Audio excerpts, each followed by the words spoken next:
Welcome back to Doodling with Purpose, your week-by-week guide to learning ancient Egyptian hieroglyphics. Middle Kingdom-ish. You know, there's Old Kingdom, there's Later Kingdom, there's that kingdom between the kingdoms, but we're going with the general Middle Kingdom stuff here.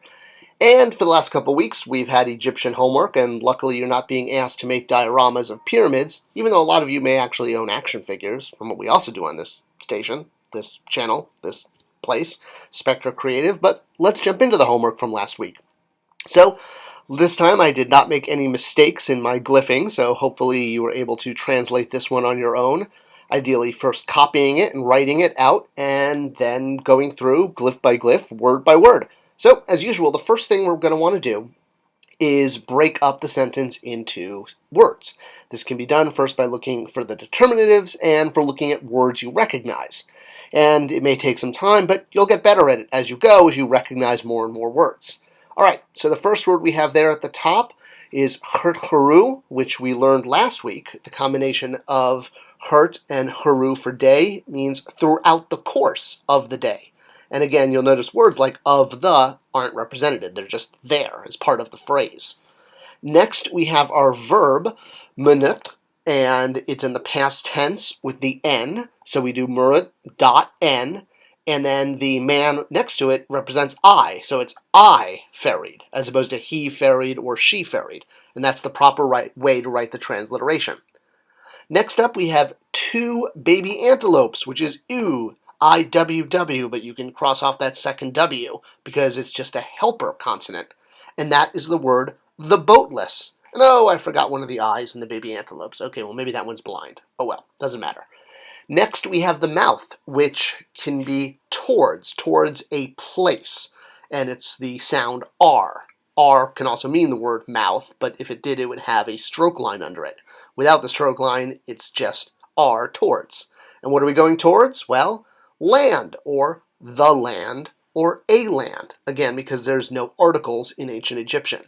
So ta, which is sort of a rectangle or circular rectangle with dots. Then we have nefer, which would actually be translated nefer, fur, with an F and an R as helpers. This can mean beauty, beautiful, or perfect, or the perfect one. And we'll get to which version of the translation in the end. Then our next word is the water sign, N. This can be either for or of, as in the phrase for the ka of, where you have N with the arms in the air followed by another N. And then finally, we have snuh, which is kiss or kissing, which uses the barbed arrowhead, which I also use when spelling my name, and then the N and a determinative, which is actually for the face. It kind of does look like a pestle, but it is a determinative in this case. So that means the whole sentence says, throughout the course of the day, I ferried the boatless towards, and now we select our best words, which is probably the land, and then beautiful after that, so it becomes the beautiful land, for kissing.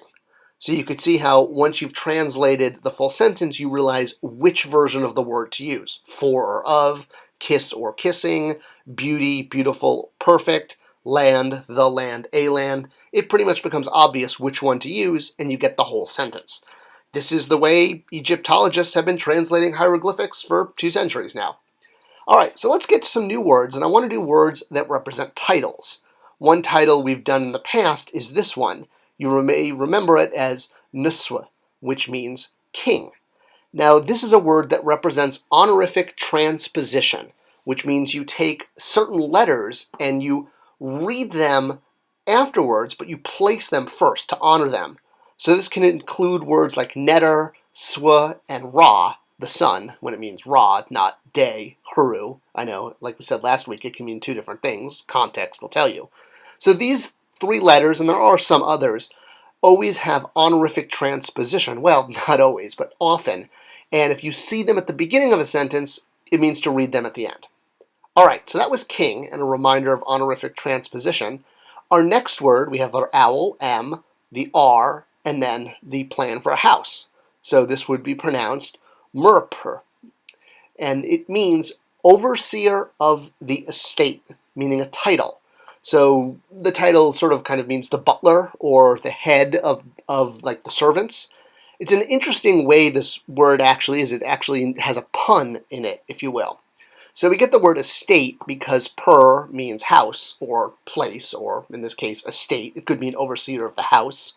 Now the R for overseer is where you get the pun. So R, which I noted earlier, can also mean mouth. If it's going to just be the word mouth, it'll usually have a stroke line under it. I didn't put the stroke here, but pretend I did. So mouth equals R, or well, the mouth sign equals R equals the word mouth. So what this is saying in the pun is because it literally means the one whom is the word, in this case, of the estate. Because the word, the one who gives the word, is the leader, is the person who gives commands. Or kind of a more anglicized way of saying it, because Egyptian is very fluid and very colorful, is the one who has the ability to issue orders. Hence the mouth, where the orders come from.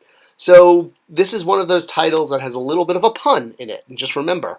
So as an example, another version of this type of title that also uses the mouth R is this one here.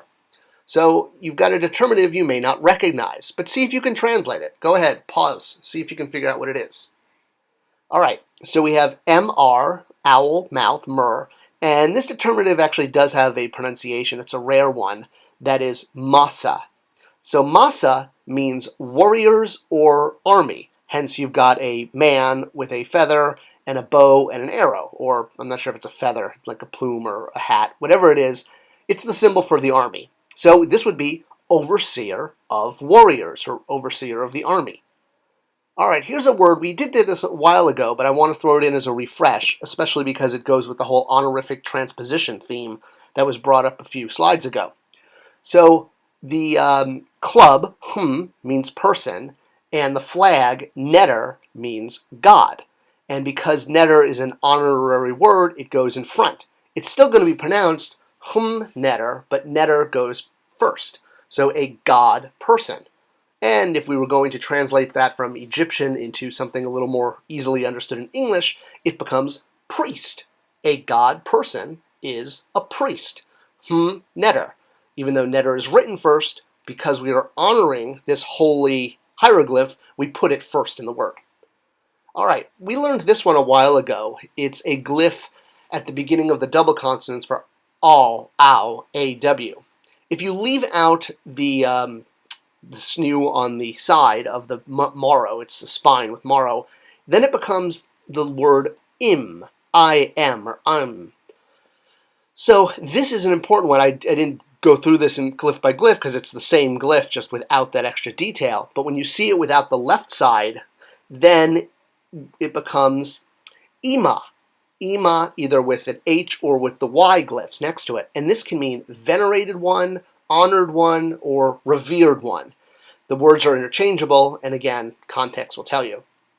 All right, so as an example for context, again, you may remember how I write my word or my name in hieroglyphs. That says Scott, the venerated one, or Scott, the honored one, etc. So having a proper name followed by what they are, Scott, the venerated one, or whatever your name is. And you should really get used to finding a way to write your name in hieroglyphs. It's fun. Sometimes you can even use it for your signature on documents and really drive people crazy. Hey, now that's doodling with purpose. All right, so that brings us to our homework for next week. Freeze frame this one, write it out at home, and practice it. Try to bring it out into words and then the whole structure of the sentence based on context clues. There is a proper noun in here too, so keep that in mind as your clue. If you see a word you don't recognize, it's because it's a proper noun, meaning a name of a person or a place. All right, if you like this channel, do give it a like, a subscription, a bell ring, leave comments below, and let me know how you do on the homework. We'll keep going week by week as we doodle with purpose on our way to completing our knowledge of hieroglyphics from ancient Egypt, Second Kingdom. Thanks for watching.